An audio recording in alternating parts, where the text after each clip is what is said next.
On the evening of the 12th of January 1920, Florence Nightingale Shore, a nurse and goddaughter of the famous Florence Nightingale, was found beaten around the head on the 3:20 from London to Hastings train. An assassination plot, or a robbery gone wrong. I'm Kat Park.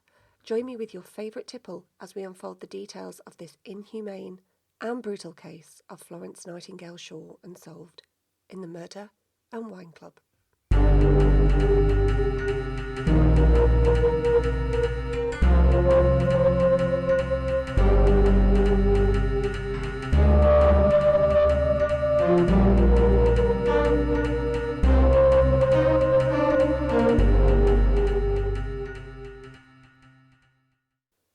The year is 1920. The date, the 12th of January. The location, Victoria Station, London. It's been 2 years since the end of the Great War, and the world is recovering from the Spanish influenza pandemic of 1918. This has claimed the lives of between 20 and 40 million people across the world. Nurse Florence Nightingale Shore is a 55-year-old unmarried nurse living at Cornforth House Nursing Home in London. Like her famous godmother, Florence Nightingale, she has dedicated her life to nursing and has recently been demobilised from the Queen Alexandra's Imperial Nursing Home Reserve, where she has served for 5 years in France. Earlier that day, Florence receives a telegram from friends in Hastings in East Sussex. They're asking her to visit them as a matter of importance. She arrives at Victoria Station to catch the 3:20 London to Hastings steam train, which is approximately a 4 to 5 hour journey. Her long-term friend and companion Mabel Rogers accompanies her to the station to help her with the luggage. At approximately 3:10 p.m, Mabel helps her friend into the carriage, which is empty. Florence insists on a non-smoking carriage and a forward-sitting seat, and therefore opts for a third-class compartment at the rear of the train. It is empty and less busy than the carriages up front. As Mabel Rogers alights from the train just before 3:20 p.m, a young man enters the same carriage and speaks to both women. Ms. Rogers recalls he is a clean-shaven and respectable-looking young man. She does not have a cause or reason to think Florence will be in danger. What is strange to Mabel, however, is that this man is not wearing an overcoat, just a brown suit, and the 12th of January is a particularly cold day. Mabel Rogers turns to wave goodbye to her friend, but finds the man is standing up and blocking her view of Florence. This is the last time Mabel will see Florence Nightingale Shore alive and well.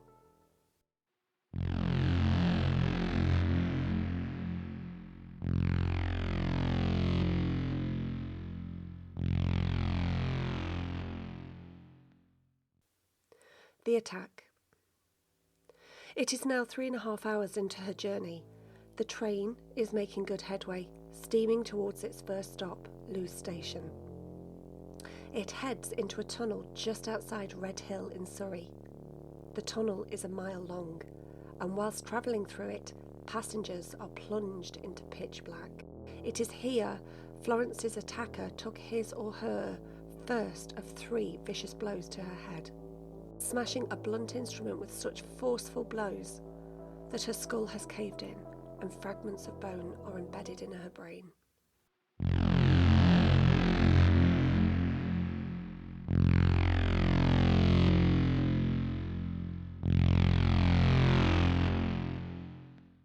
An hour has passed since the tunnel. The train has already stopped at Lewes Station, and it's arriving at the second stop, Holgate. 3 young workmen board the steam train. They enter the carriage, noticing Florence, and not wanting to disturb the well-dressed lady, they do not speak to her. However, one of the men, George Clout, notices that something is not quite right and takes a second glance.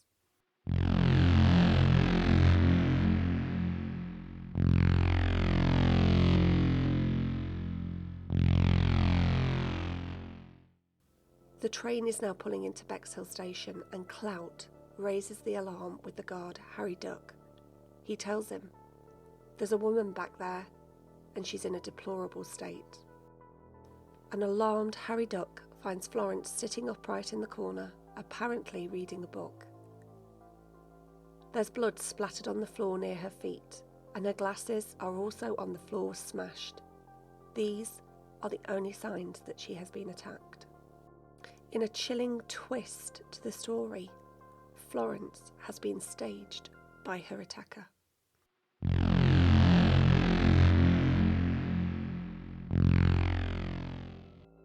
When Florence is found, she is still alive and conscious, just. She is unable to talk. Her eyes are open but flickering, and she is staring at Harry Duck in mute agony.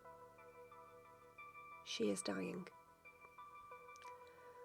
Florence is quickly transported to St Leonard's Hospital as soon as the train reaches Bexhill station.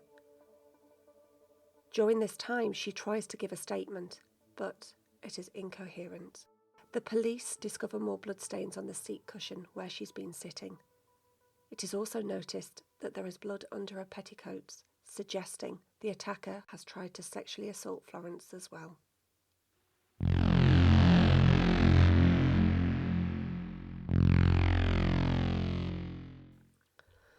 The motive. Was this greed, or Florence just being in the wrong place at the wrong time? Florence's background is one of wealth, but also scattered with scandal. The Shore family hail from Derbyshire and were in banking. Her father was declared bankrupt when Florence was just 16, and as part of that scandal that rocked the financial world, it saw the bank close and its customers lose money. Was this an attack of revenge from years previously? Was the motive robbery? On her fateful day, Florence is dressed in a fur coat, a fur hat, and is wearing a number of pieces of exquisite jewellery. To an opportunistic thief, she looks like a woman with means. Was Florence killed for her money? Although she was by no means a rich woman, her estate at the time of her death was worth £1,000, approximately £45,000 in today's money. The main theory at the time was robbery. Florence's jewellery was missing, including necklaces, a diamond ring, and money. The suspects. What we do know is that the attacker used a weapon with such force that he or she left an H-shape indentation on Florence's skull. The assailant needed to be strong. Sir Bernard Spilsbury, known as the father of forensic science, was called in to examine the wound. His conclusion? The wound could have been caused by the end of an army-issue Webley revolver. In the following weeks, police stepped up their inquiries and a list of suspects and theories were drawn up. Mabel Rogers was the last person to see Florence alive and well. Could she have made the story up? Could she have bludgeoned Florence in the carriage before alighting from the train? We only have her word that a man joined them just as the train was ready to leave. Interestingly, she was also the major beneficiary of Florence's will.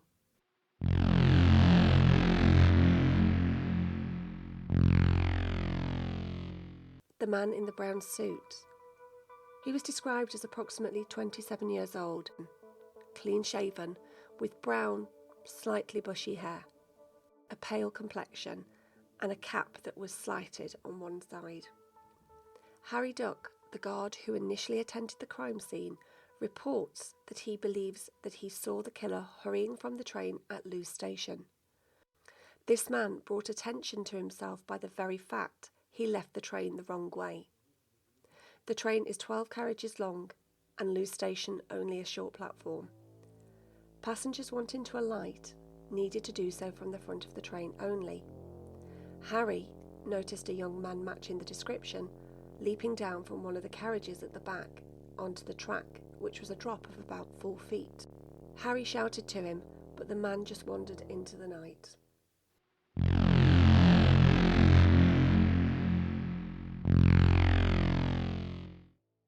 An unexpected suspect that entered the frame was an army deserter by the name of Percy Topless, nicknamed the Monocle Mutineer.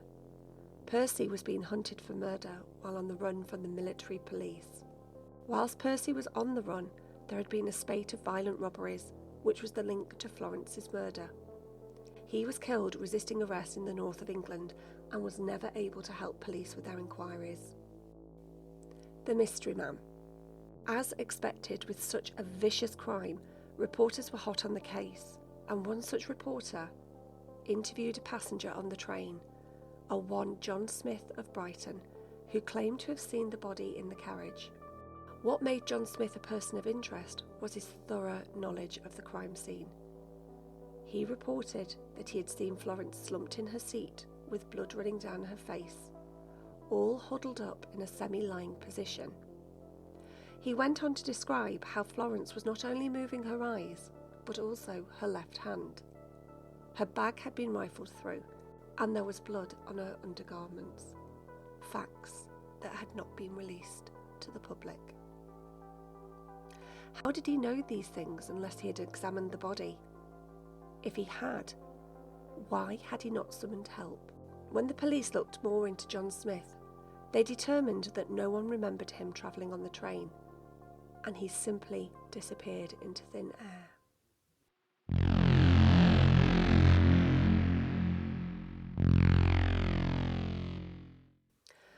Was this the killer? Was he goading the police by giving an interview to a national newspaper? Sadly, 4 days later, on the 16th of January 1920, Florence succumbed to her injuries. Her loyal companion and friend, Mabel Rogers, stayed with her, keeping a bedside vigil, refusing to leave until her friend's death. Such was the loyalty of Florence's friend.